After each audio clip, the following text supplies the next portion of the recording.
আজকে আমার সকালে উঠতে এত পরিমাণে দেরি হয়ে গেছে, এই কারণে ওঠার পরে আমি একটু বাজার করতে গেছিলাম।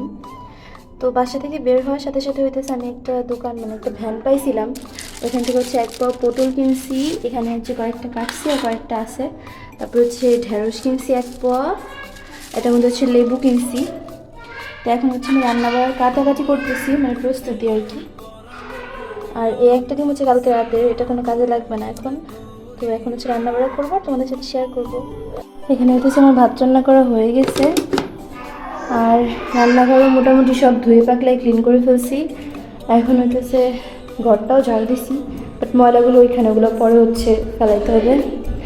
আর কালকে কিছু জামা কাপড় ধুয়ে দিয়েছিলাম, যেগুলো কিনা এই বারান্দার এই জানলাতেই লাগা ছিল, ওগুলো নেওয়া হয় নাই।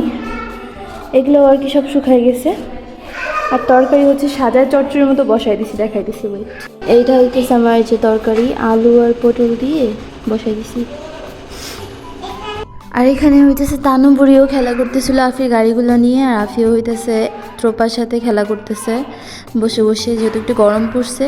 তো আমার রান্না হয়ে গেছে, আর এই পাতলা ঝোলটা আমার কাছে এত ভালো লাগে, বিশ্বাস করো, আমি জানি না কেন, বাট এটা আমার কাছে খুবই মজা লাগে। আর গরমের দিনে মনে হয় যেন এই পাতলা টাইপের খাবার খেলে আরও বেশি একটু শান্তি লাগে। তো যেহেতু খুবই গরম ছিল, আমি খাওয়ার পরে একটু বাইরে যাব। এই গাছ দেখো, বাংলাদেশি চেরি ব্লসম দেখছো, পুরা গাছ ভর্তি। আবার ছাগলও বান্দা সুন্দর না, পুরা চেরি ব্লসম পুরা। ও সাকুরা এমন একটা টাইমে বের হয়েছে, এই দেখো পুরা মাথার উপরে যে রোদ, আমরা এমন টাইমে বের হয়েছি। এখন দরকার আছে কি আর করার বলো। এই সুন্দর ইটের রাস্তা রাইখা আমরা এখন এই কাদা রাস্তা দিয়ে যাব, কারণ এটা শর্টকাট। হ্যাঁ, এটাই ছিল, ইট ছিল না, এটাই এইটা শিওর, এটা বুন্ডি না না, এই রাস্তায় ওই মাথায় সত্যি এটাই। চল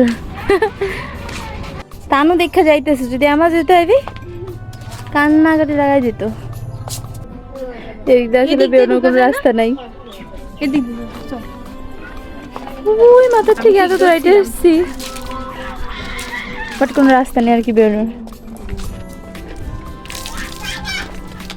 অবশেষে আমরা আমার হাত ধরো মা, তানু এই বেয়াদব। অবশেষে আমরা আসছি, ওই যে হইতেছে মেন রাস্তা, ওই যে।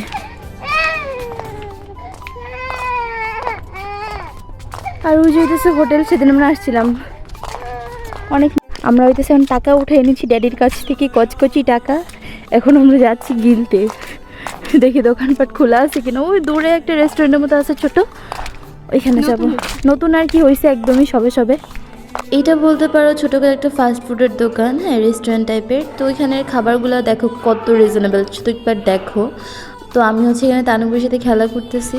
তো আমরা এখানে চাউমিন আর পাস্তার মধ্যে একটু কনফিউশনে ভুগতেছিলাম। তো তারপরে আমরা দুইটাই অর্ডার করলাম, যেটা ভালো লাগবে সেটা হলে বাসায় পার্সেল করে নিয়ে যাব। তারপরে চাউমিনটা আমার কাছে অত বেশি ভালো লাগে নাই, রিজনেবল, ঠিক আছে, প্রাইজের মধ্যে যেমন খাবার হয় সেরকমই, বাট পাস্তাটা মজা ছিল। তো তারপর আমরা ভাবলাম যে একটু ফুচকা অর্ডার করি, যেহেতু নতুন জায়গা, সব কিছু ট্রাই করা ভালো। তো এখানে 30 টাকা 6 পিস দিছে। এইটা ফুচকাটার ভেতরের মশলার থেকে টকটা বেশি মজা ছিল, অনেক বেশি ঝালও ছিল। তো এখানে আমি তোমাদেরকে দেখাই যে তানুমনির ফুচকা খাওয়া, ঠিক আছে।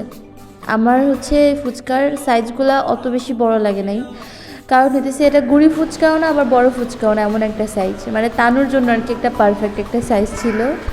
যেহেতু ফুচকা 6 পিস ছিল, তো আমরা 2 পিস করে 3জনের মধ্যে ভাগাভাগি করে নিছি। আর যেহেতু আমি বললাম যে পাস্তাটা বেশি মজা ছিল, যার কারণে আমি পাস্তাটা 2 প্যাকেট পার্সেল করে নিছি অ্যামাজন ট্রোপার জন্য বাসায়। তো এই জায়গাটার নাম ছিল ক্রেভিংস, যেহেতু নতুন আসছে, নতুন হিসেবে ভালো খাবার। তো আজকে ভিডিওটা এই পর্যন্তই ছিল। সবাইকে আল্লাহ হাফেজ, ভালো থাকবেন, আমাদের জন্য অনেক অনেক দোয়া করবেন।